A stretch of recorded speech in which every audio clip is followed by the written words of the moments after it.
Kita lihat GoTo ini kan sudah menguat 3 hari beruntun, bahkan kemarin sempat menyentuh all time high-nya di 404, bahkan dari segi market cap juga sudah menyalip Telkom di 454 triliun begitu ya. Kalau kita lihat juga baru-baru ini GoTo lolos juga dari sengketa merek, apakah dengan berbagai sentimen ini cukup mampu mendorong penguatan GoTo untuk berlanjut?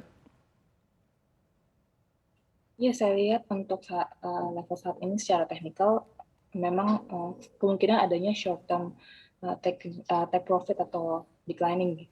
Tapi kita lihat memang beberapa sentimen positif belakangan terhadap Goto itu cukup banyak. Apalagi setelah belakangan ini Goto juga memperluas komitmen dalam ESG, di mana saat ini ESG memiliki peran penting untuk para investor, dan komitmen dari nol emisi, nol sampah, dan nol hambatan ini juga memberikan sentimen positif terhadap saham Goto, walaupun sempat turun harga sahamnya ketika CEO-nya mundur ke peran non eksekutif. Kita melihat bahwa harga saham Goto masih berpotensi untuk meningkat untuk jangka menengah. Ini didukung karena tekanan beli dari masuknya saham Goto di beberapa indeks, yaitu IDX 30, LQ45, dan juga IDX 80, di mana ini memberikan sentimen positif. Tapi kalau kita lihat mungkin ini menjadi sebuah sentimen positif juga dengan masuknya ke LQ45, terus juga bisa dikatakan dengan secara teknikal masih akan ada technical rebound secara short ataupun medium term, sehingga tentunya saham GoTo ini all time high di level 404. Tapi kalau mungkin bagi kita lihat sentimen secara global dengan kenaikan suku bunga acuan, dan itu membuat saham-saham sektor teknologi ini cenderung ditinggalkan, utamanya mungkin yang memiliki fundamental kurang bagus, apalagi kalau kita lihat masih rugi begitu ya GoTo di kuartal pertama 2022 ini. Nah, seperti apa tentunya investor mungkin yang jangka panjang melihat GoTo ini untuk future-nya? Ya, saya melihat memang betul sekali ketika di era suku bunga naik ini, saham-saham teknologi, saham-saham growth stocks itu cenderung terkoreksi, apalagi dengan fundamentalnya yang kurang baik.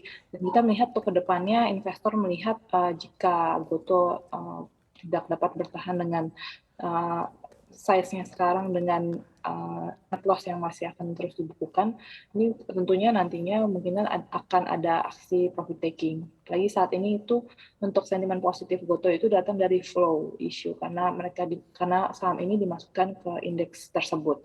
Namun memang kedepannya pasti balik ke fundamental masing-masing perusahaan lagi. Oke, Kristen, bagaimana dengan Bukalapak yang justru kalau dilihat cukup berkebalikan dengan MTEK begitu ya? Kalau misalkan dari segi saham, GoTo sudah kembali dalam tren bullish, tapi Bukalapak masih di situ-situ saja. Apakah dengan masuknya grup Salim ke dalam Bukalapak ini membuat saham Bukalapak ini justru bisa ada energi gitu untuk juga ikut menguat seperti GoTo? Bisa lihat memang fundamental itu sangat mendukung pergerakan dari saham. Karena saat ini kita melihat memang di first quarter kemarin kan sempat mereka itu membukukan net profit, namun kita melihat first quarter result dari Bukalapak yang turn positif ini dikarenakan unrealized gain di Alobank. Jadi kita melihat memang dari segi core bisnisnya itu belum mencatatkan net profit. Jadi kita melihat memang dari segi valuasi, jadi investor memandang bahwa saham Bukalapak ini memiliki valuasi yang cukup tinggi.